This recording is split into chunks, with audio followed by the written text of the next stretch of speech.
dipersembahkan oleh... Terima kasih sahabat Dasat masih setia bersama kami di Gaspol Sahur. Gaspol memang. Pak Ustaz melanjutkan tausiah di segmen sebelumnya. Silakan Pak Ustaz. Ya, datanglah ini ibu-ibu. Kira-kira kalau bahasa sekarang unjuk rasa, demo. Tapi bukan demo massa. Ya Rasul, katanya Islam ini adil. Katanya Islam ini tidak membedakan antara laki dengan perempuan. Nabi bilang, cocok minta betul. Tapi setelah kami pikir-pikir, rasanya lebih banyak pahalanya ini laki-laki dari perempuan. Laki-laki dianjurkan ke masjid berjamaah, kami cuma tinggal di rumah. Laki-laki pergi jihad medan perang dapat hadiah syahid, kami tinggal di rumah. Banyak ini pahalanya laki-laki.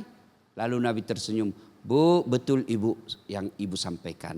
Tapi mau ndak ibu-ibu saya tunjukkan amal, perbuatan, sifat, perlakuan yang membuat ibu dirindukan oleh surga. Kira-kira saya tanya, ibu-ibu mau ndak dirindukan surga? Masya Allah, ini surga yang rindu sama ibu. Maka Nabi katakan, kalau kalian mau dirindukan surga, satu syarat ini agar dirindukan surga. Aqimis shalah. Dirikan sholat. Kenapa toh Nabi menghususkan sholat ini kepada kaum perempuan? Ketika pun akhir hayat Rasulullah mau meninggal, kan itu disejajarkan itu 3 pesan Nabi sebelum ajal menjemput. Jaga sholatmu, 1. Lalu Nabi lagi bilang, jaga perempuan di antara kalian. Kenapa ini sholat perlu dihususkan kepada perempuan untuk jaga? Kenapa? Karena pada momen-momen tertentu, pada saat-saat tertentu, perempuan gampang lalaikan sholatnya. Apa itu? Ada pengantin. Ya toh ibu? Kita bilang iya karena kita semua begitu toh.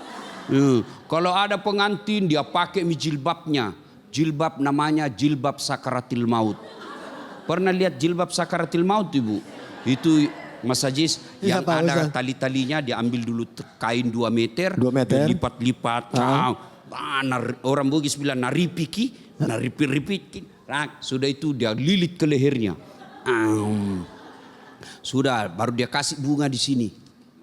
Sudah tidak bisa goyang tuh lehernya. Ketahan. Sudah itu dia kasih jilbab 3 warna. 3 warna. Kuning, putih, merah. Baru dia kasih miring. Ya, sudah itu dia kasih lagi kembang di sini kayak ada apa itu yang ada bunyi-bunyi kling ding ding ding ding ada di sini. Kayak lonceng-lonceng. Ya, kayak lonceng-lonceng kecil di situ. Ya. Ada juga di sini kayak pohon mangga. Ya kan? Ini mukanya hampir semuanya palsu. Ya, alisnya tebal. Palsu. Matanya biru. Palsu. Bulu matanya panjang. Palsu. Bibirnya merah. Palsu. Tiba waktu sholat. Hayya 'alas shalah. Bu, kata suaminya, kau pergi sholat. Saya sudah jualkan kau sawah supaya bisa umroh. Masa sudah umroh ndak sholat? Apa kata istrinya? Sadar kok pak. Sadar ini saya suruh kau sholat. Kau ndak lihat ini make upku ini. Dia make up dari jam 9. Pergi pengantin jam 1. Ndak sholat duhur. Sudah itu pergi parola. Orang Bugis Mas Ajis parola itu artinya selesai pergi pengantin. Ya. Pengantin laki-laki batang ngantar perempuan rumahnya. Ya. Parola namanya. Parola. Itu, ya. Sudah itu parola. Tidak sholat lagi asar. Ya kan masih ada nih make upnya. Seandainya kencing membatalkan make up, kencingnya juga dia tahan. Ya kan? Sudah itu masuk maghrib enggak sholat. Akhirnya dia bilang apa? Sudahlah besok lagi baru sholat. Lepas sholatnya gara-gara make up. Allah tidak melarang kaum ibu untuk berdandan. Tidak ada larangan. Bahkan kalau ibu berdandan untuk menyenangkan hati suami, itu pahala. Ya, ibu, 1 perempuan dirindukan surga, mereka yang rajin sholat 5 waktu tambah sunnah-sunnah. Ya, ada yang lagi? Silakan. Ada mau bertanya sebelum saya Silakan. lanjutkan? Yang mau bertanya, Ya. yang ada di sini, ibu silakan angkat tangan, boleh yang mau bertanya? Ya, ibu silakan ibu, silakan. Ya. Tabe ibu. Nah, udah bisa tabe sekarang saya. Ya, silakan. Silakan. Bismillahirrahmanirrahim. Assalamualaikum warahmatullahi wabarakatuh. Waalaikumsalam warahmatullahi wabarakatuh. Nama saya Ibu Ninik dari Majelis Taklim Nurul Hidayah Bontoramba. Yang saya mau tanyakan Pak Ustadz begini, saya mempunyai 2 orang putra. Karena saya juga kepingin mempunyai seorang putri, kebetulan ada anak saudara saya yang karena ibunya meninggal, saya mengambilnya. Terus saya mengambilnya sebagai anak. Saya sekolahkan sampai saya nikahkan. Seorang wanita. Jadi pertanyaan saya di sini Pak Ustadz, apakah semua amal kebaikan yang dilakukan oleh anak ini akan saya dapatkan balasannya ataukah menjadi amal jariah saya ataukah akan diambil oleh orang tuanya? Makasih Pak Ustadz. Assalamualaikum warahmatullahi wabarakatuh. Waalaikumsalam warahmatullahi wabarakatuh. Tabe Pak Ustadz. Hadiah dulu Ibu. Hadiah dari Gajah Dudu. Gajah yang duduk terus. Ini gajah duduk.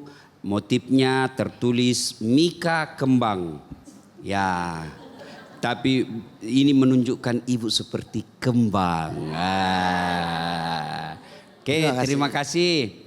Nah ibu, ada orang meninggal saudaranya pada saat dia melahirkan. Inna lillahi wa inna ilaihi rajiun. Maka diambillah anak yang baru lahir ini oleh saudaranya ibunya. Diurus dari kecil, masuk usia sekolah, disekolahkan, dikuliahkan, dicarikan kerja sampai menikah. Apakah ibu ini yang tantenya juga yang kemudian menjadi ibu asuhnya, apakah dapat pahala selayaknya ibu kandung? Iya. Selama anak ini berbuat baik, dia berdoa, sama posisinya anak kandungnya sendiri. Lalu ibu yang meninggal dapat pahala apa sebagai ibu kandung? Dapat pahala hamil, dapat pahala melahirkan, dapat pahala darah-darahnya itu selama anak itu baik, dia dapat pahala. Kenapa? Darah daging yang mengalir dalam anak itu darah dagingnya ibu kandungnya. Cuma ibu haram adopsi. Apa itu adopsi? Hak-hak ibu kandungnya, hak-hak bapak kandungnya diputus, diambil alih sama ibu yang mengangkatnya. Itu dalam Islam tidak boleh adopsi. Ya, kalaupun ini nanti anak ya sudah besar dan dewasa, sudah paham, wajib hukumnya ibu angkatnya memberitahu, saya bukan ibumu. Ya, saya hanya ibu sambungmu, ibu angkatmu, mamamu. Jangan dirahasiakan. Nah, nanti akan bingung ketika mau menikah. Ketika anak ini perempuan dan mau menikah, tidak boleh diwakilkan oleh bapak angkatnya selama bapak kandungnya masih hidup. Kecuali bapak kandungnya menyerahkan bahwa saya walikan saja kepada kamu nak, karena kau walikan saja kepadamu saudaraku karena kamu yang besarkan, biarlah engkau yang menikahkannya. Boleh. Tapi kalau merahasiakannya tidak boleh. Ya. Nah, kesimpulannya Bu, ibu dapat pahala selayaknya ibu kandung sendiri. Jadi itulah sebabnya Ibu, kalau ibu tidak bisa menghafal Quran, ibu tidak punya anak lagi yang bisa hafal Quran, biayai anak hafal Quran.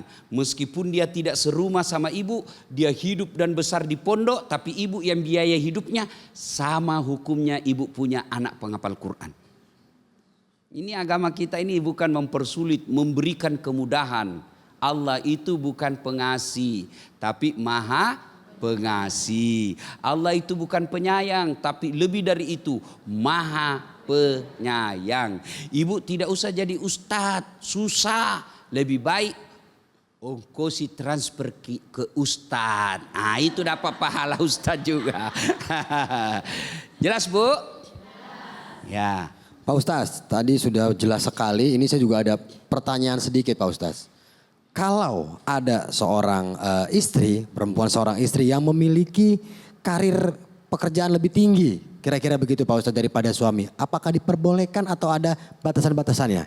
Ditahan dulu Pak Ustadz, kita jawabnya nanti setelah yang satu ini, tetap di Gaspol Sahur. Gaspol memang.